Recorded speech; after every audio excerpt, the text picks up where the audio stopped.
Magandang gabi po sa ating lahat.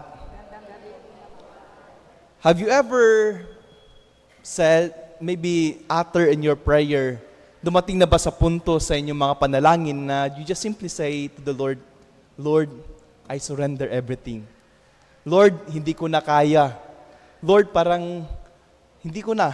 Parang mapapakanta ka na Lord, I did my best, but my best was not good enough. No? Yun po yung dalangin ko mga kapatid, yun po yung panalangin ko.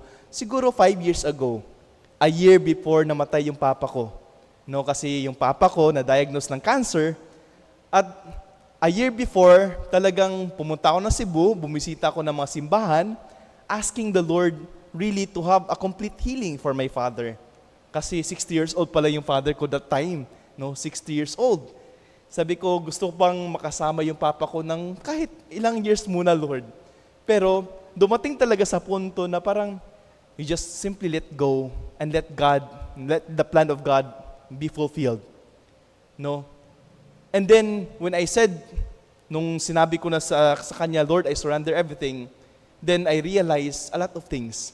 It is only, parang it's only the time that you need to let go na parang aalis ka in your own comfort zone that you will experience growth, not only personally, but also spiritually.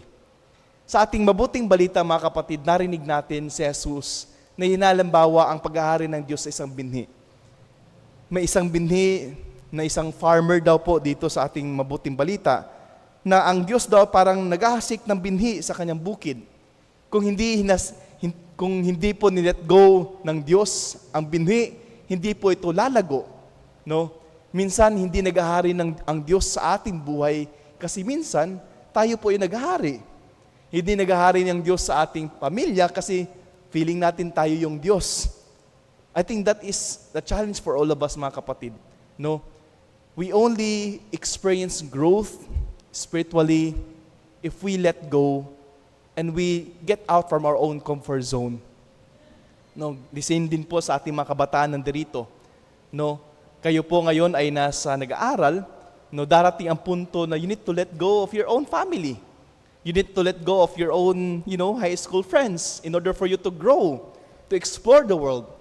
Pero you will not learn, you will not grow kung you will just stay in your own comfort zone. Kaya wag po tayong matakot, no? Wag po tayong matakot, no? Kasi alam naman natin na mga kapatid, na if we keep insisting on our own plan, no, hindi natin makikita na may mas malaking plano at mas magandang plano pa pala ang Diyos para sa atin. Kaya ngayon po mga kapatid sa araw na ito, pinapaalanan po tayo mga kapatid na sometimes there are parts of our life that we need to let go.